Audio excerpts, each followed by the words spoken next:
ઘનશ્યામ કોને કહેવાય? તો કીધું છે આનંદના વાદળાઓનું સમૂહ છે. અને વાદળું ભલે નાનું હોય, હા, એની અંદર હેલા વરસાદને કેટલું છે તમે માપી ન શકો. આપણે બધાય ગામડામાં રહીએ છીએ, નો વરહવું હોય તેથી કાળા ટીબાંગ થઈને વિયાઈ ગયા હોય, હા, અને એમાંથી એક છાંટોય ન પડે. ક્યારેક એને વરહવું હોય તો નાની એમથી વાદળી હાલી જતી હોય, આખું ગામ ભીનું કરી નાખે, હા, મોલાયત મજામાં આવી જાય. એને જ્યારે વરહવું હોય ત્યારે. અને એટલા માટે રામાયણમાં રામ આનંદ કીધું છે. જોયાનંદ સિંધુ સુખ રાશી,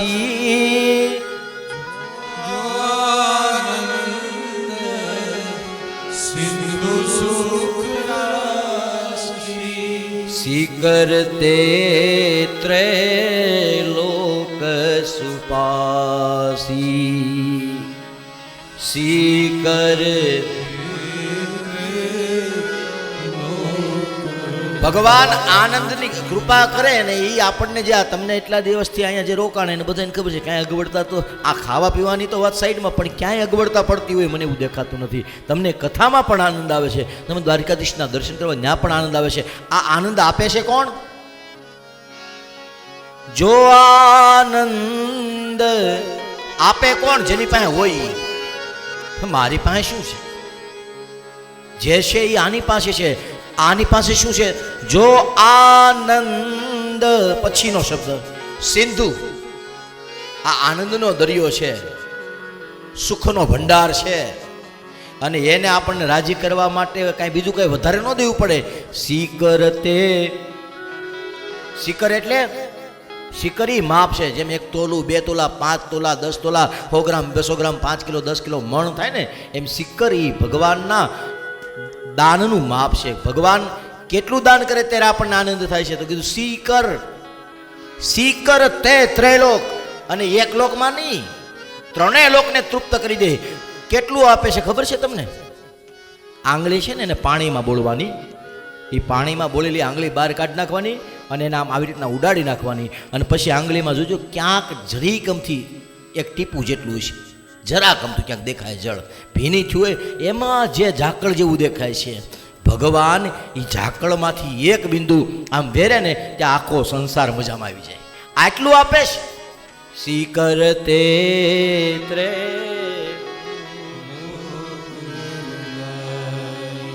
અને એટલા માટે સિયા સબ જગ જાની કરહુ પ્રણામ જો. એ રામજીનમાં આનંદ થયો, પરમ આનંદની પ્રાપ્તિ થઈ. સુંદર મજાના દાન દેવાના. એટલા માટે આજે પણ રામ જન્મ થાય, કૃષ્ણ જન્મ થાય, હા, યજમાનો મહેમાનો આવેલા શ્રોતાઓ ભગવાનની ઉછામણી બોલે. આજે પણ એ સમયે નંદના ઘરે દીકરાનો જન્મ થયો તેદી તલના ઢગલા દાનમાં આપી દીધા. રામના જન્મ વખતે દશરથે પોતાના ગામડાઓ દાનમાં આપી દીધા. મારી ઘરે દીકરાનો જન્મ થાય, હવે કમાવાળો આવી ગયો છે, થોડુંક ઓછું કરો. દાન આપ્યું. પરમાત્મા થોડાક મોટા થયા, સંતા પોતાના દીકરાઓના નામ પાડવા માટે વશિષ્ઠ મહારાજને બોલાવ્યા. વશિષ્ઠ મહારાજ આવ્યા, નામકરણ સંસ્કાર થયો.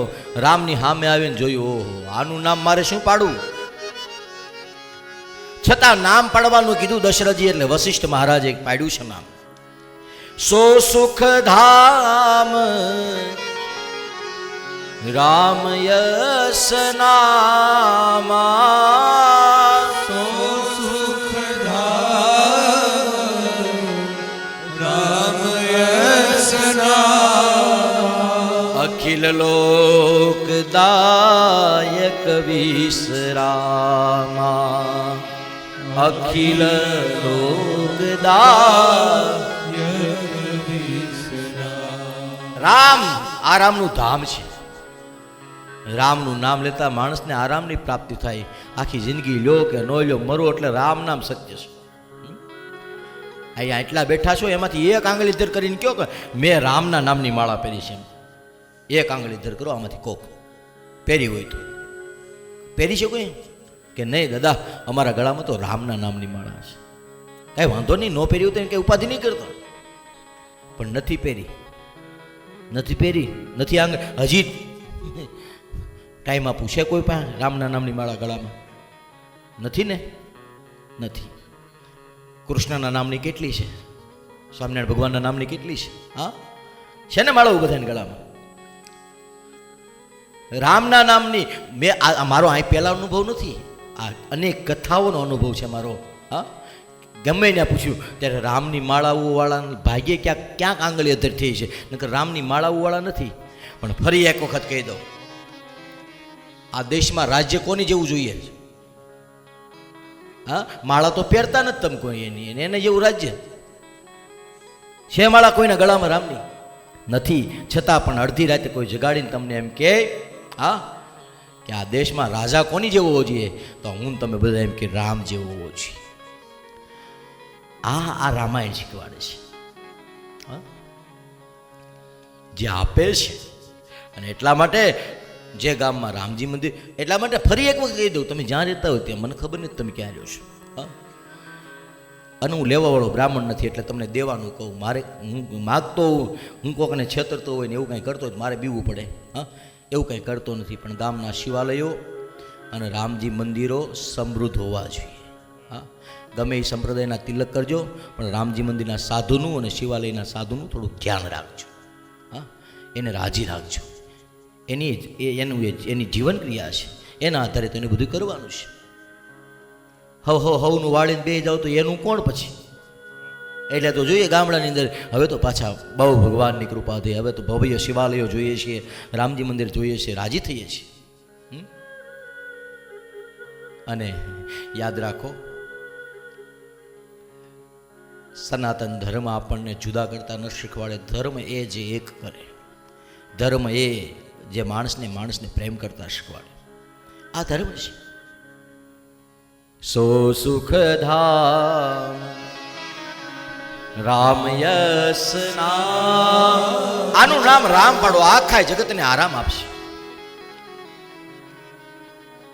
પછી બીજો આમ જોયું તો વિશ્વભરણ પોષણ જો, આ ભરત છે જે વિશ્વનું ભરણ અને પોષણ કરશે. આની ઉપરથી ક્યારેક આપણા દેશના આ નામથી પણ ઓળખાશે, તાસુ નામ ભરત. આનું નામ ભરત પાડો. લક્ષ્મણ રામ, આ લક્ષ્મણ છે, એમાં રામમાં કઈ અંતર નહીં, આ બે એક જ ગણજો. લક્ષ્મણ રામને પણ આરામ આપશે, રામ આખી દુનિયાને આરામ આપશે, પણ આ લક્ષ્મણ રામને આરામ આપશે. અને હવે આ નાનો દીકરો છે ને, જાકે સુમિરન તેરે પુનાસા નામ શત્રુહન વેદ પ્રકાશ. આ નાનો દીકરો છે શત્રુઘ્ન, એનું નામ સાંભળશે દુશ્મનો ધ્રુજારી ઉઠશે. 4 દીકરાના નામ પડ્યા અને 4 દીકરા ધીમે ધીમે મોટા થાય છે. અહીંયા કૃષ્ણ ભગવાને કાલ સવારે ઘણા બધા તોફાન કરશે. કાલ તો એને બહુ ગાળો નથી, હારોહાર દર્શીલને પણ વરઘોડે ચડાવવાનું છે, એટલે નકર એ બપોર સુધી નકરા તોફાન જ કરે. હા, બહુ તોફાની. રામે ક્યાંય તોફાન કર્યું હોય એવો ક્યાંય દાખલો નથી. એટલે આપણે કાનુડાને માનીએ બહુ, પણ આપણી ઈચ્છા હોય ભાઈ રામ જેવો હોવો જોઈએ. હા, દરેક સ્ત્રીઓ પહેરે કૃષ્ણની કંઠી, પણ કે અમારો ભરતાર સીતાને તોરણ રામ જ પધારે, કોઈ દી બીજો કોઈ આવ્યો નહીં. એટલા બધા ભગવાન, એમાંથી કોઈ ભગવાનને કોઈ માંડવી આવવા જ ન દીધા કે ન્યા ગૃહસ્થાશ્રમને શાંતિ ત્યાં હોય તો રામ. કૃષ્ણને થોડા એ તો વળતેથી બીજા લઈ આવે, એની પછી ત્રીજા લઈ આવે. કૃષ્ણ નહીં, રામ જ જોઈએ છે. સીતાને તોરણ રામ પધાર્યા, લે રે તું પેલું પો. કાલ વાત. અને 4 ભાઈઓમાં રામ બહુ બધું નાના હતા ત્યારથી ટેવ, દઈ દેવાની ટેવ. રામને કાંઈક રમકડે રમતા હોય, લક્ષ્મણ તોફાન કરતા આવીને માગે, આપી દે. ઉલટાનું માવુને કંઈક કામ હોય તો નાના ભાઈઓના કામ બધી વસ્તુ રામને કહે કે હવે ઘડીક લક્ષ્મણનું ધ્યાન. હજી આર્ય જન્માશે, એક જ દિવસે જન્મ છે બધા. હા, એક જ દિવસે બધા જન્માશે, છતાંય તોફાન કોઈ કરતું હોય તો એમ કે રામ આને સમજાય ને, જો ભાઈ કે એમ કર. એટલે રામજી મંદિર છે. અને એમાં એક દિવસ વિશ્વામિત્રજી મહારાજ આવ્યા, અનુજ સમેત દેહુ રઘુનાથ.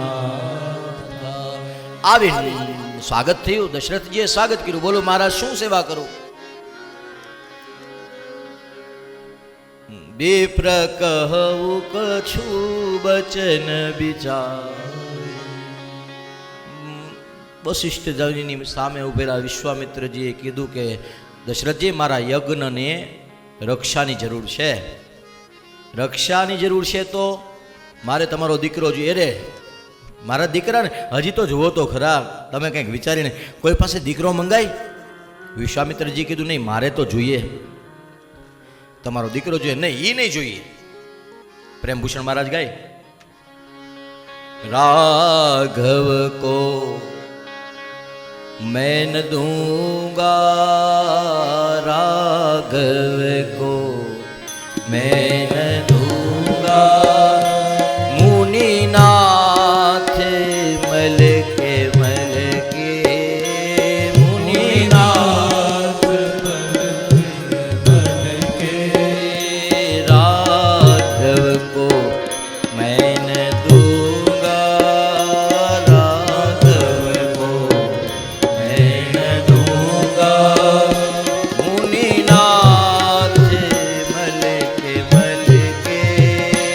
મુનિનાથ મલ કે मेरे प्राण नहीं रहेंगे, मेरे प्राण मेरे प्राण नहीं रहेंगे, मेरे प्राण नहीं रहेंगे. ए दान करते करते, दान करते करते, राघव को मैं न दूंगा, राघव को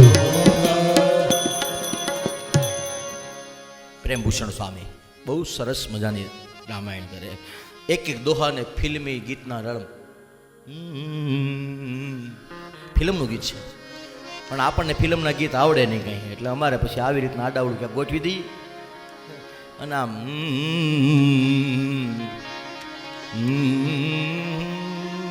આમ કરો ને એટલે અંદરથી નાદ નીકળે. એ પાછી ખબર છે તમને કોઈ? મોઢેથી જે બોલો એ અવાજમાં બહુ તકલીફ ન પડે, પણ હોઠ બંધ રાખીને એ અંદરથી સીધો. રાઘવ કો મેં ન દઉં, ના પાડી મહારાજ, આ મારાથી નહીં થાય. અને એમાંય પાછા દાંત કાઢા, મુનિનાથ મલકે મલકે એટલે હસવું, એ તો તમને ખબર જ હોય. અને પાછું કીધું, મેરે પ્રાણ નહીં રહેંગે, મેરે પ્રાણ એ દાન કરતે કરતે, કરતે મિલ ગયા અને ગયા.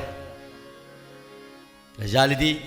વશિષ્ઠ મહારાજે ઈશારો કર્યો. રામ લક્ષ્મણ વિશ્વામિત્રજી મહારાજ જાય. રસ્તામાં એક હી બાન પ્રાણ હરિલીના તારકા નામની રાક્ષસીને ભગવાન મારે. મારી જ સુબાહુથી ભગવાન યજ્ઞનું રક્ષણ કરે.